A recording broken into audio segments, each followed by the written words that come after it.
All right, I've got a 2007 Honda Rancher TRX 400 FA, 2007 AT, and I picked it up from a guy for $1,000. Was not running.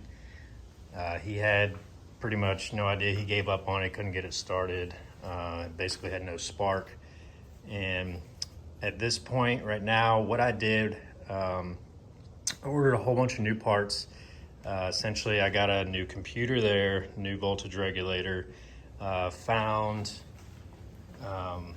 the neutral safety switch wire right here was broke. I resoldered that, got it to spark, put a new carburetor on it, and she fired right up. I had to clean the gas tank out, put a new fuel valve on it, but she fired right up, running fine.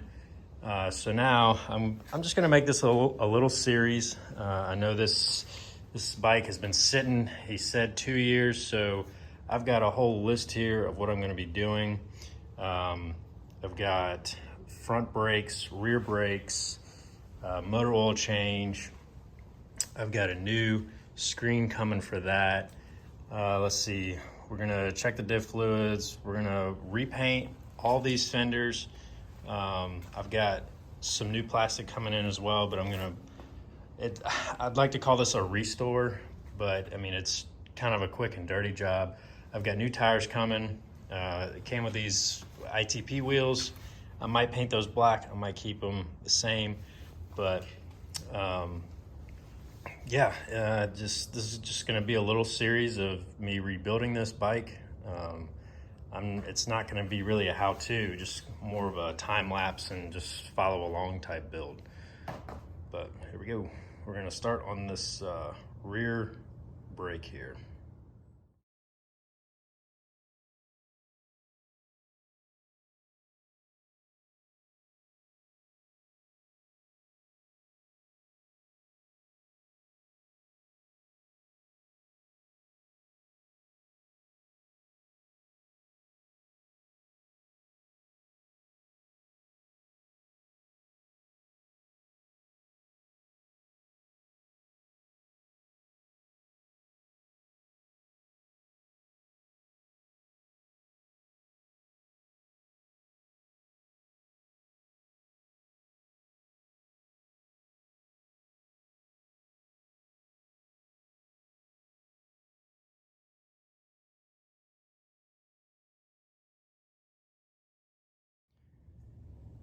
All right, got the rear brakes, new rear brakes in, part number RD301. It's pretty simple. I'm using the Honda manual for questions that I don't know. The brakes came with new springs. Pretty simple. Just got everything cleaned up, and then just gonna reinstall it.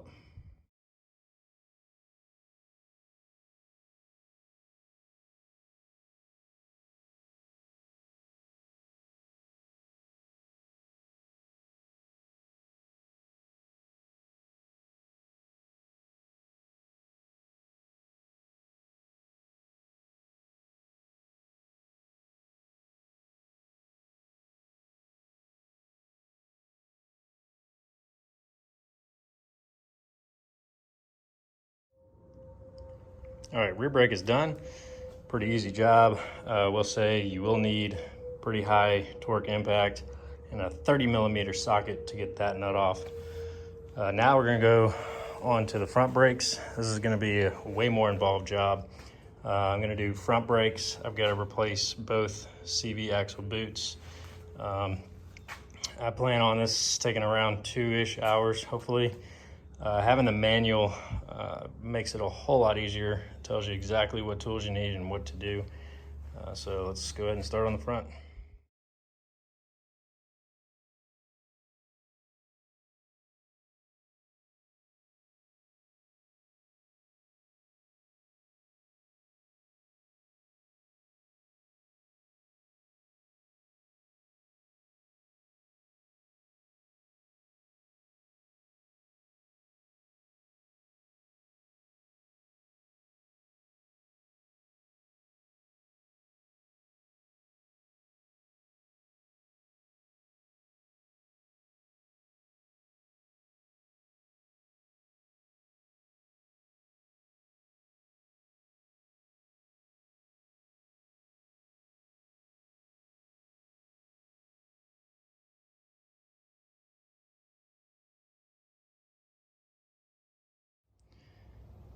All right, I've got both brakes, front brakes done. Pretty simple, just take it apart, take the old ones off, put the new ones on. You can tell these were just totally seized up, junked up. Yeah, it's pretty self-explanatory. You get the left, the arrows go outwards. Just basically took one apart and mimicked the other one, but there is a left and a right for that. And now we can start working on the brake handle, because the brake handle is seized.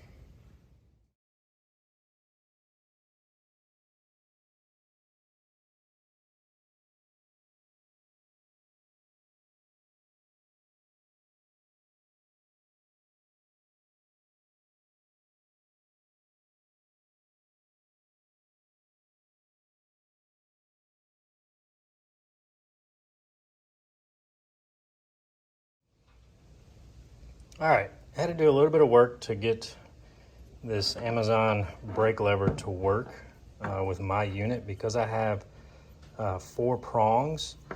The stock one, when you buy it from Amazon, only has 1. So this is not as long as the stock lever here.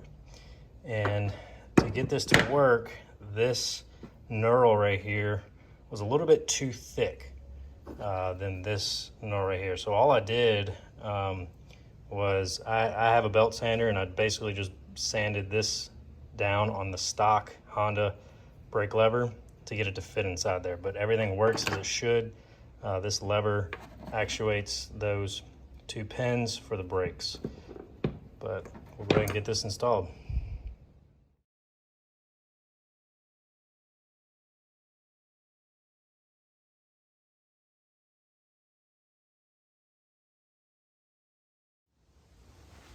All right, new brake lever's on. Works just fine. Like I said, those little brake levers works just fine. The only thing you gotta do to make this work, it's 17 bucks on Amazon, is just you gotta shave your stock brake lever down. But she's all hooked up. I was looking, this hole right here, I noticed, I'm just gonna put the old bolt in there, but that doesn't even connect to the actual reservoir. I'm guessing this is for a different model, but you can kind of see in there that doesn't even, there's no hole going into the actual reservoir. So, all right, let's do an oil change. I've got genuine oil and genuine Honda oil filter here. The maintenance manual says to start and warm up the bike, so we're gonna already warmed it up, and let's do an oil change.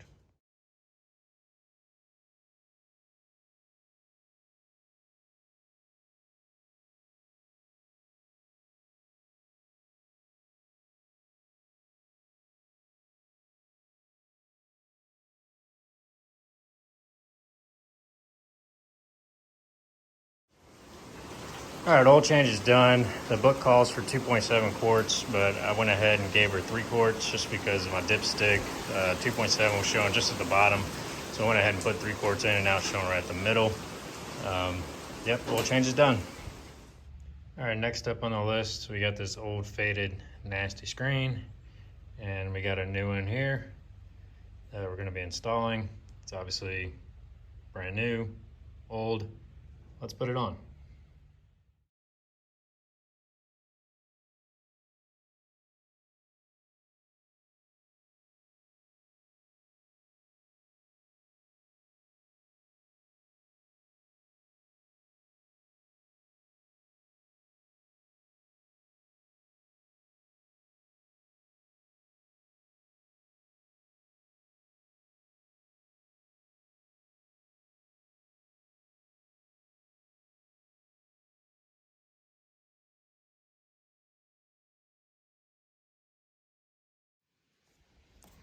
All right, new screen is installed. I do have a burnt LCD, but I'm not spending the $300 for a new one.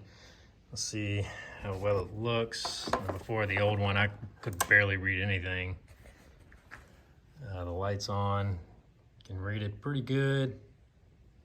The light off, still kind of hard to read, but it is what it is. I'll just ride with the light on to read everything.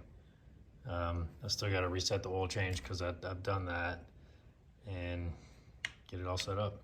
But she's looking good.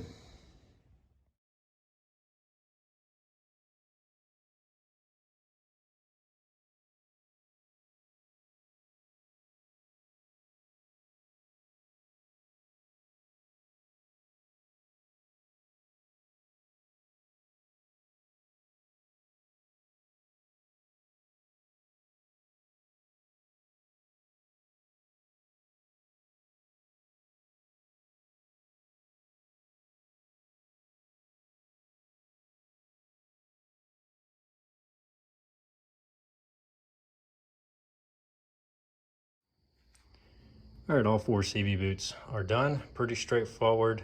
The only thing is it's just a really messy job because there's a lot of grease. Using the manual, it's pretty straightforward on how to disassemble it. No crazy tools involved.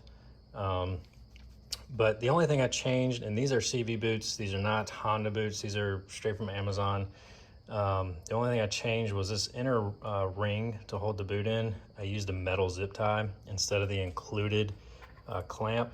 And the reason for that being is whenever you put this on and pinch this together to tighten it, it was too far raised, and basically when the CV axle was bent up, it was rubbing against the rubber. And I know for a fact that, you know, going a mile down the road, it would probably rub through that rubber. So this metal zip tie, I got them from Harbor Freight. They're really low profile, and you can really cinch them on there with a pair of pliers, and I just cut it and bent it over so it can't come undone. And this part is not as critical as this part as far as holding it on. But these are done, and it's time to install them. All right, now it's time to reassemble the front here.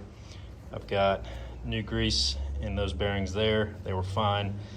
I've got the new little red plug in there for the brakes. And I've also got new brake vent line that I'm gonna be installing. Now this is a 2007. All this rubber for the vent line is basically dry rotted, so I'm just gonna go ahead and replace that on both sides. I'm also gonna be doing the rear diff vent line and the front. I've got 10 feet of that. So we'll go ahead and replace that and then get this whole front end back together.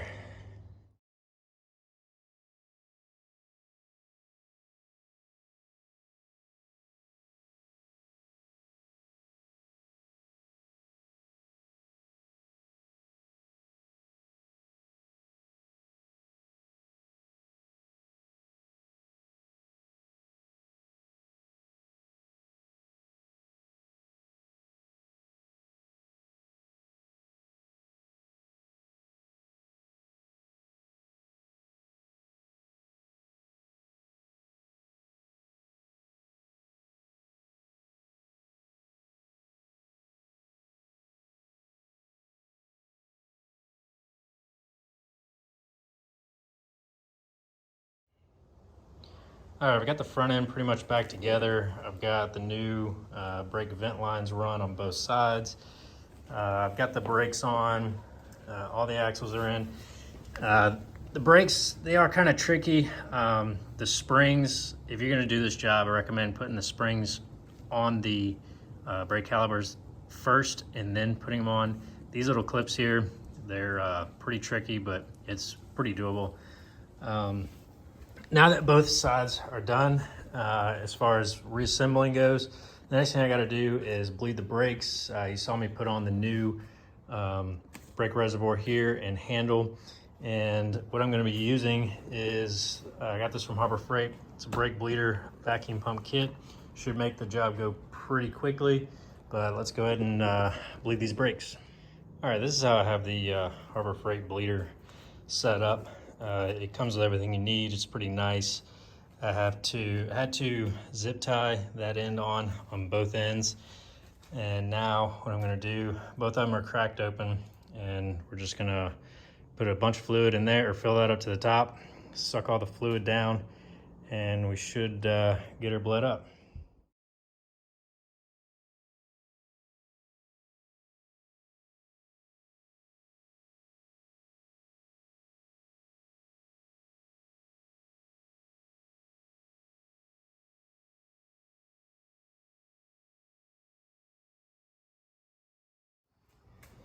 All right, I think I finally got the front brakes done and bled. It took a lot longer than I thought. I don't know if it's, I bought these brakes from eBay, and I think what's going on, I think this pad width is thinner than the stock Honda ones, because I was having an issue where I thought I was having air in the system, but it turns out I just had to adjust these out quite a bit just for the brakes to actually stop the tire. I put the tire on, hand spun it, and I finally got it to where they're adjusted to where it actually brakes the tire. So we're gonna get it all back together and call that job done.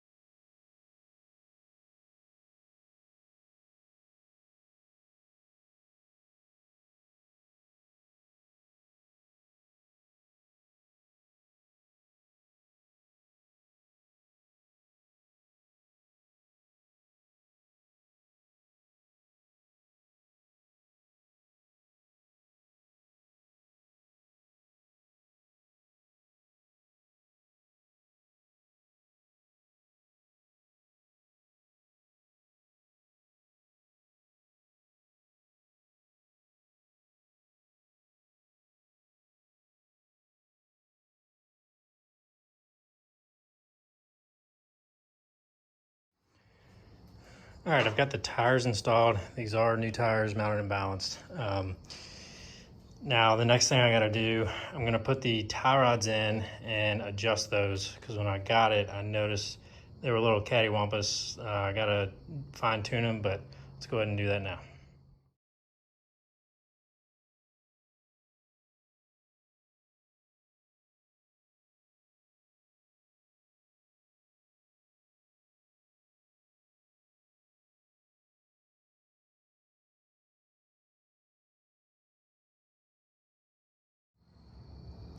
All right, got those adjusted, and with the handlebar straight, the tires are straight now. So now we can go ahead and get the rear tires mounted and get this thing finally on the ground. All right, all four wheels and tires are on. I'm gonna go ahead and start it and make sure the brakes actually work. Four-wheel drive and all that works. You're probably not gonna be able to hear me do that, but let's go ahead and do that.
All right, front brakes definitely need to be adjusted, but I can do that a little later. But as of right now, the rear brakes work really well.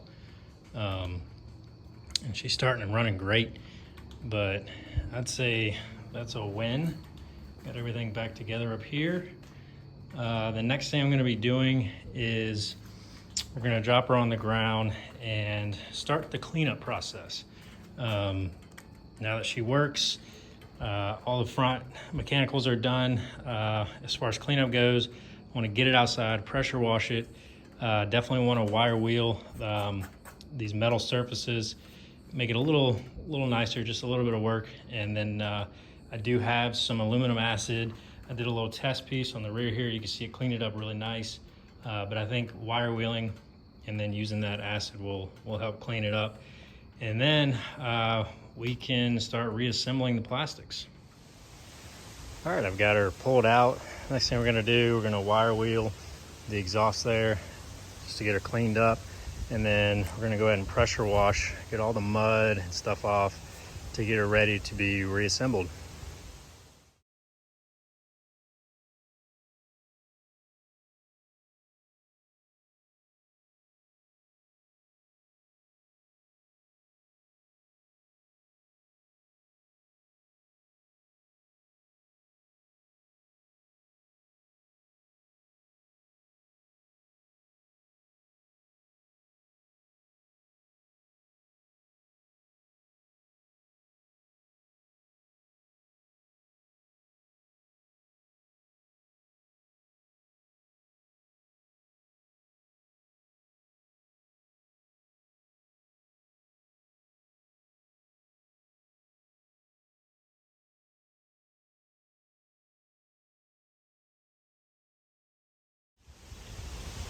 All right, got her cleaned up. I use this aluminum cleaner and brightener on the motor and the exhaust, and you saw me go over with the wire wheel. I didn't really like the way it was finished, but as far as cleanup, I think she cleaned up nice. I'm gonna probably do a little bit more work with the aluminum cleaner, but I didn't know how far those panels cover the engine, so I didn't want to go too crazy with it. But as far as this video, I'm gonna end this video here, part one. Part two will be coming up pretty soon. I've already got majority of the panels painted. I'm just working on some clear coat, and then I gotta let the clear coat cure. But as far as this video, we're done with this video, and part two we'll be putting everything back together and have a fully finished four-wheeler. Thanks for watching.